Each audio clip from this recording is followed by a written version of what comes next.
सबसे पहले ये देखते हैं कि पदार्थ बनते कैसे हैं। एटम, एटम से मिलके बना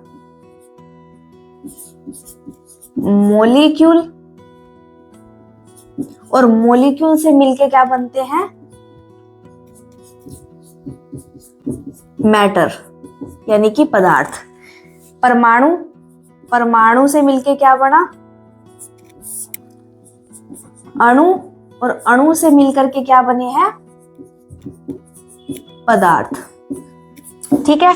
अब देखो कि जो एटम है, ठीक है, एटम में क्या होते हैं, एटम किससे मिलके बना होता है, इलेक्ट्रॉन, न्यूट्रॉन और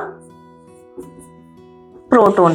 ठीक है। उसके बाद में आगे मॉलिक्यूल्स, मोर देन मॉलिक्यूल किससे मिलके बताया मैंने, एटम से मिलके बने, है ना। तो मोर देन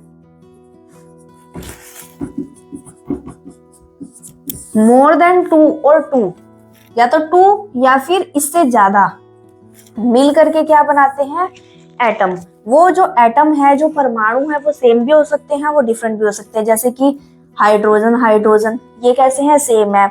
ऑक्सीजन, ऑक्सीजन ये कैसे हैं, सेम है।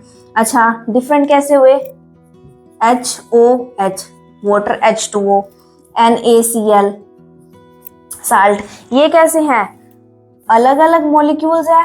ये कैसे हैं, अलग अलग एटम्स है, और ये कैसे हैं, सेम एटम है। तो मॉलिक्यूल इस तरीके से बनते हैं। अब आ गया मैटर। मैटर किससे मिलके बन रहे हैं, मॉलिक्यूल से। देखो कि जो मैटर होता है ना, मैटर का मतलब पदार्थ, पदार्थ का मतलब यानी कि इनकी क्या होगी, कोई ना कोई स्टेट होगी, स्टेट होगी यानी कि कोई ना कोई क्या होगी, अवस्था होगी। अब क्या अवस्था होगी, या तो वो क्या होंगे, सॉलिड, या वो क्या होंगे, लिक्विड, और या वो क्या होंगे, गैसियस। तीन चीजें होंगी। ठीक है, किसकी, मैटर की। मॉलिक्यूल की कोई भी स्टेट नहीं होती है कभी भी, मॉलिक्यूल की कभी भी क्या होती है, कोई भी स्टेट नहीं होती है। ठीक है, लेकिन मॉलिक्यूल से जब क्या होता है, मैटर बन जाता है, तो वो क्या बन जाती है, एक स्टेट बन जाता है। मॉलिक्यूल हम इसको सिंगल मॉलिक्यूल काउंट करते हैं, लेकिन मैटर क्या हो गए, बहुत सारे मॉलिक्यूल्स मिलके क्या बना रहे हैं, या तो टू मॉलिक्यूल या फिर मोर देन टू मॉलिक्यूल्स मिलके क्या बना रहे हैं, मैटर बना रहे हैं। तो सिंगल मॉलिक्यूल क्या हो गया, उसकी कोई भी स्टेट नहीं होती, ना वो सॉलिड मानेंगे, ना वो लिक्विड मानेंगे, ना वो गैस मानेंगे। लेट्स एन एग्जांपल, हम वाटर का एग्जांपल लेते हैं। वाटर क्या होता है, H2O, है ना। H2O बोलते हैं, इसका केमिकल फॉर्मेशन, केमिकल फॉर्मूला ये है। अब देखो इसको कैसे बनाते हैं, ये है वाटर, HO और H।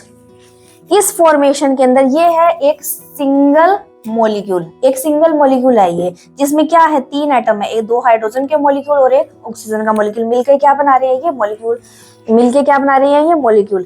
तीन क्या है इसमें, एटम, और ये मिलके क्या बना रहे हैं, मॉलिक्यूल। अब देखो मैटर कैसे बनेगा, इस वाटर मॉलिक्यूल के साथ में एक मॉलिक्यूल और जुड़ जाए, एक मॉलिक्यूल और जुड़ेगा, ये देखो एक मॉलिक्यूल और जुड़ेगा, इसी तरीके से एक और जोड़ दे। ठीक है, इसी तरीके से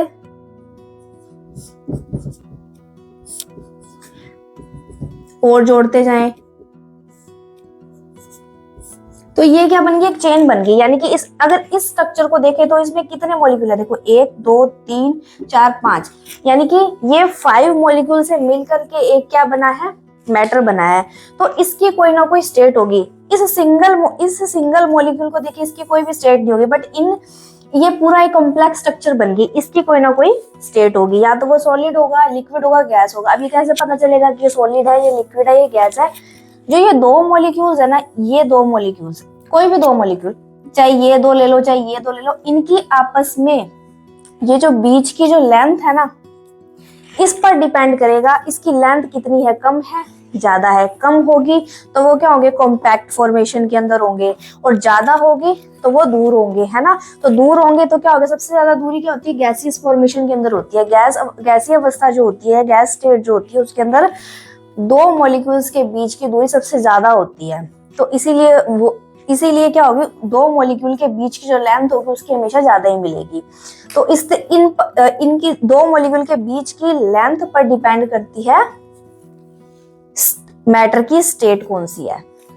ठीक है, तो इस तरीके से मैटर को हम डिफाइन कर सकते हैं कि सिंगल मॉलिक्यूल, अगर कोई पूछे कि मॉलिक्यूल की क्या स्टेट है, H2O की क्या स्टेट है, सिंगल मॉलिक्यूल है, इसकी कोई भी स्टेट नहीं है। बट अगर हम बोले कि वाटर मॉलिक्यूल है, वाटर मॉलिक्यूल्स का मतलब है कि वो एक कॉम्पैक्ट फॉर्मेशन में है, यानी कि उसमें बहुत सारे वाटर के क्या है, HOH के बहुत सारे मॉलिक्यूल जुड़ करके क्या बना रहे हैं, कुछ पदार्थ बना रहे हैं जो कि हमें क्या है, विजिबल है। ठीक है, अगर लिक्विड या सॉलिड होगा तो मोस्टली क्या होगा, हमें विजिबल होगा। गैसियस फॉर्मेशन है तो हमें विजिबल नहीं होती, बट सॉलिड लिक्विड है तो ये हमें क्या होते हैं, आंखों से दिखाई भी देते हैं, तो हम बता सकते हैं कि हाँ ये पानी है। और ये लिक्विड फॉर्मेशन में हाथ लगा के बता सकते हैं ये सॉलिड है ना। तो वो इस तरीके से हम ये देख सकते हैं। तो मैटर किससे बना, अल्टीमेटली एटम से, यानी कि एटम क्या है, बिल्डिंग ब्लॉक है। एटम क्या है, बिल्डिंग ब्लॉक है। किसके लिए, मैटर के लिए, मॉलिक्यूल्स के लिए, क्योंकि हर चीज किससे मिलके बनी है, चाहे वो मॉलिक्यूल है तो एटम से मिलके बना, अगर मैटर भी है तो अल्टीमेटली तो एटम से मिलके बना, क्योंकि मॉलिक्यूल जो होगा वो एटम से मिलके बना, तो मैटर भी क्या होगा, एटम से मिलके बना है। तो बिल्डिंग ब्लॉक कौन है इस सिनेरियो के अंदर, एटम। ठीक है, तो ये इस तरीके से हम ये चीज याद रखना कि एटम से मिलके बना है मॉलिक्यूल, मॉलिक्यूल से मिलके बना है मैटर, जिसमें कि मैटर की जो है 3 स्टेट होती हैं, सॉलिड, लिक्विड, गैसेस। मॉलिक्यूल की कभी भी कोई स्टेट नहीं होती। और मैटर को क्या कर सकते हैं हम, प्रेसिपिटेट भी कर सकते हैं, चेक करने के लिए सॉलिड लिक्विड, उसको डिफाइन करने के लिए हम उसको क्या कर सकते हैं, प्रेसिपिटेट कर सकते हैं। बट मॉलिक्यूल को क्या करेंगे, है ना। तो सिंगल, और मॉलिक्यूल को की स्टेट हम क्यों नहीं कह रहे कि नहीं है, क्योंकि वो सिंगल मॉलिक्यूल काउंट होता है। अगर मोर देन मॉलिक्यूल इकट्ठे हो गए तो वो मैटर बनाएंगे ही बनाएंगे।